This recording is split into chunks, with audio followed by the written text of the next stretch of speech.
Hey guys, Joe Sidoti here. Thanks for tuning in to another video. Welcome back. In this video today, we're going to talk about how to get that big snare sound, and I bet it's not the way that you're thinking. So stay tuned. Let's get into it right now.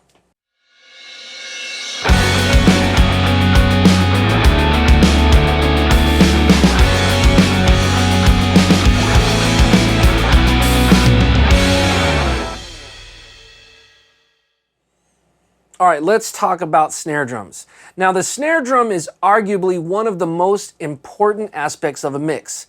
People have been chasing the ultimate snare sound for decades. Some people get it and some people don't. So let's talk about some things that helps you get that ultimate snare sound. It's not about what head you use or what mic you choose, although if you're not using the 57, then you're doing it wrong. It's not even about what snare drum you choose. I mean, you can't make a piccolo sound like an 8-inch deep snare drum, so there are some limitations to what you can pull off. So what's the trick to this ultimate snare? Well, it's all about overheads and room mics. That's right, it's not about the individual snare mic. Now, I'm not saying to stop paying attention to good drum tuning and mic technique and things like that. I'm just trying to say that the majority of your snare drum comes through the overhead mics and the room mics. I see some people who just use the overhead mics to mic the cymbals only, and they don't even use room mics. So what does this give you? Well, let me give you an example. Do you listen to a drum set from 1 inch away? No, of course not. You listen to a drum set from standing back behind the kit or in front of the kit and listen to it as an entire instrument. And a microphone is just like our eardrum. They're very similar. So when you put a microphone 1 inch from a snare drum, it doesn't sound like the snare drum sounds to the audience or to the drummer. Take example, the Decatree in an orchestral setup. The Decatree is 3 mics behind the conductor, and it is showing his perspective of the orchestra. Now, there's spot mics on different sections, the violins and the cellos and things of that nature, but the major balance of the orchestra is the 3 mics that are behind the perspective of the conductor. And that's what the overheads and the room mics give you. It gives you the perspective of the entire instrument that is the drum set. Now, there's tons of tricks that you can do to the individual snare mic to really, fatten it up. You can use reverb and EQ and compression and tools like that. But be careful, because if you're not subtle with those things, before you know it, your snare is going to sound like a wet diaper. Now, of course, I'm joking mostly, but it really is tough to get just your snare mic to sound huge and killer. Now, we can't talk about big snare sound without bringing up snare samples. I use snare samples all the time. The trick is to make sure that you're using it to augment your mix and to blend it in with your natural drums. One of the worst things you can do is use the snare sample to completely replace the original snare, because it's just not going to sound as natural as just blending in the sample. Does that make sense? So one thing I do, and I encourage you to try this when you're done watching this video, open up a session, try this. Turn on your overhead mics and solo them. And pretend for a minute that those are the only mics that you have to mic the entire drum set for a song. You're going to EQ and compress and do whatever you're going to do to those overheads to make them sound like the entire drum set. You're going to add a bunch of bottom ends, you're going to add some low mids, you're going to pull some ring out of the snare. You might need to, touch up the top end. Point is, if you spend the time to get the overheads to sound as good as they can, then all your other mics, your kick, your snare, your toms, those all get brought in and just help support the whole picture. And they bring a little bit more, spice and pizzazz. Spice and pizzazz. So I've got a Pro Tools session where there are live drums tracked in a really nice studio. Of course, there's direct mics, but obviously we use some really nice overheads and some room mics. And so I want to show you directly in Pro Tools some of what I'm talking about. So let's dive in. Okay, here we are in Pro Tools, and I'll just run you through the tracks real quick. I've got a kick in, a kick out, which is a sub kick, Yamaha sub kick, snare top and bottom, both 57s, hi-hat 57, toms 421s with the rest of the track deleted. I only leave the tom hits in, so I don't have to gate. Ride cymbal 57, overheads 414s, and I don't remember what the room mics were. I know they were set up pretty wide. The room's not that big, but you know, it sounds pretty good. And then here I had a drum reverb from Westlake. It's an impulse response, and I went ahead and just captured that, or committed that. So bass and guitars. So those are the drum tracks. Pretty standard. No samples being used currently in this session. I want to show you kind of what we got. So let's start with just the beginning of the song, just to give you an idea of what the whole overall song kind of sounds like. This isn't anything that's been officially mixed or anything like that. I just kind of threw it together for this presentation, so hopefully it sounds good enough for government work.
There you go.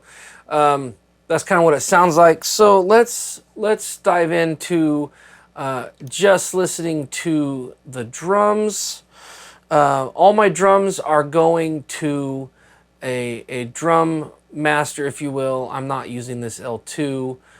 They're going to a VMR where I've got a little bit of stuff, just a twinkling of compression on the whole drum kit. Using this EQ for just the little extra bump at 50, and I'm using it for extra drive, and I like to put the virtual mix bus on any of my actual mix buses. So, sorry, let's do it this way. Much faster. Here's just the drums, and let's start on verse 2.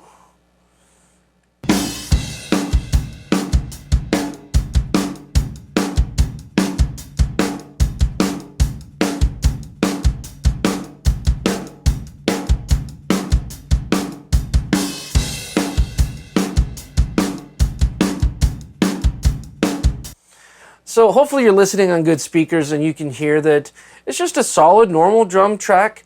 There's nothing to write home about it, but we want to talk about the difference between just that direct snare and why the overheads in the rooms are so important.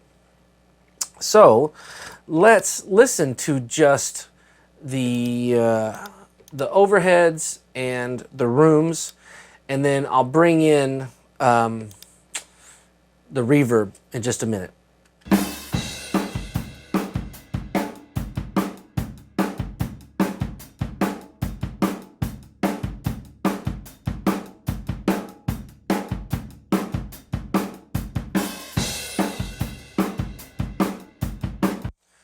Other than the fact that it's a little low on volume, here, I'll turn it up a little bit and let you hear it one more time. It sounds like a nice full drum set. Let me turn it up just a bit.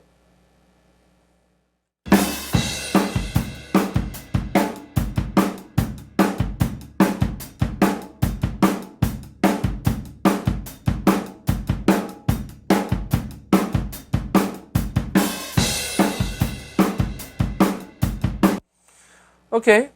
Now let's bring in, I'll keep the volume up, let's bring in the reverb.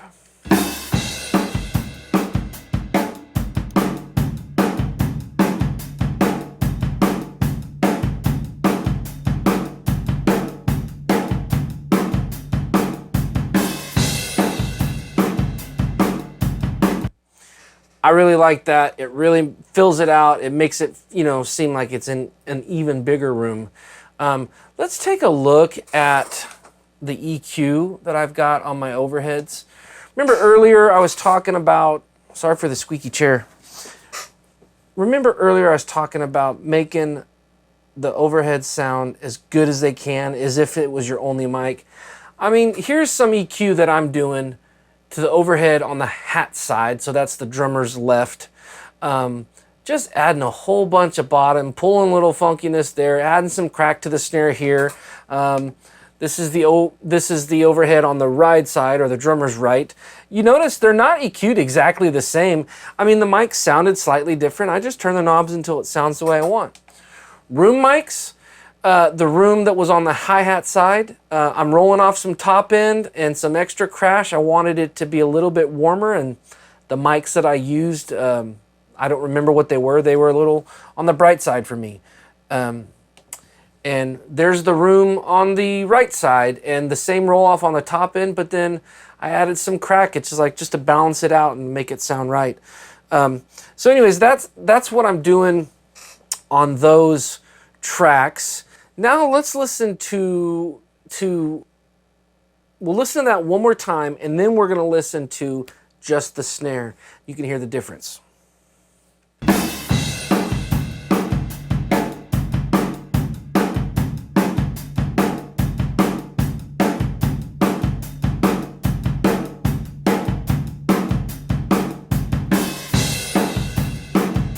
Okay, now let's hear just the snare top.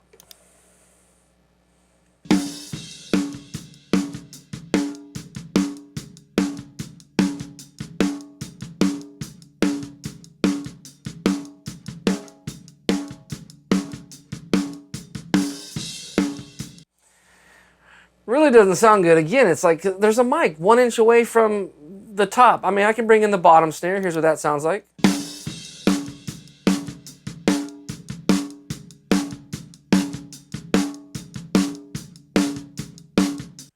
You got bleed, you got stuff. Now I got to go in there, I got to gate it, and I got to, you know, do all this crap to it. Or I can just let, I can let the overheads and the rooms run the show. I'm going to bring this down, and I'm going to show you what I'm talking about. I'm going to use my control surface just because it's easier for me. So I'm going to start soloing by just the overheads, and then I'm going to start bringing in just the kick and the snare, and you can see how it's just finishing it.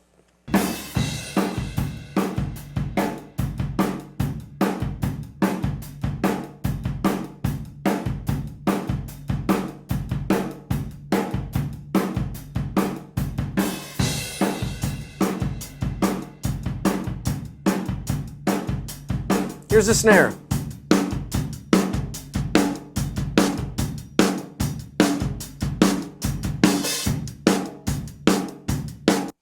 Maybe I can even turn down a little bit. And then now I'll play this again, I'll bring in the kick.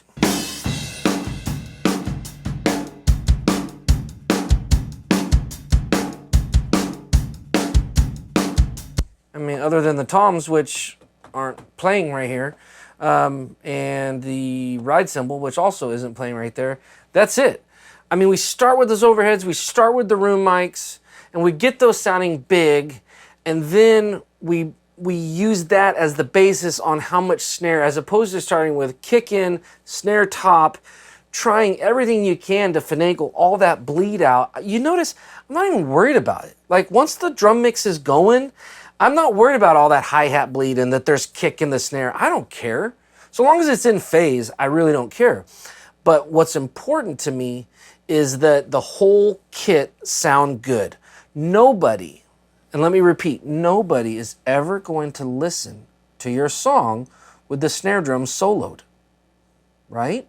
They're only going to hear the whole thing. Even if it's a drum solo, they're going to hear the entire drum kit, not one mic soloed. So why worry what it sounds like soloed? Pay attention to what it sounds like when everything's on and open. Does that make sense? I hope you're getting what I'm throwing down here. We can talk about samples, snare samples in another video, and leave a comment. You know, this is a perfect time. Leave a comment if you want me to talk about snare samples and how to use those and how to implement those into your mix. Maybe you like the room vibe of this and the overheads, but you're not particularly stoked on the snare. It's loud enough, but you don't like the way it sounds, or something's missing. Then that's when we start to augment with a snare sample.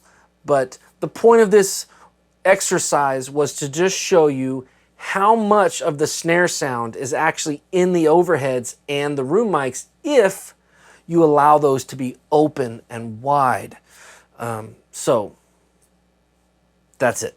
Well, that wraps up the snare drum video, guys. I hope you are now on a new journey to bigger and fatter snare sounds. Thanks for watching. I really appreciate your time. Be sure to like the video, share it with all of your friends, and subscribe to the channel. It really helps me out. And as always, leave a comment below. Let me know if you're digging what I'm putting out. And if you have any ideas for some future videos, leave them there. I'd be happy to oblige. All right, guys. Thanks again so much for your time, and we'll see you on the next video.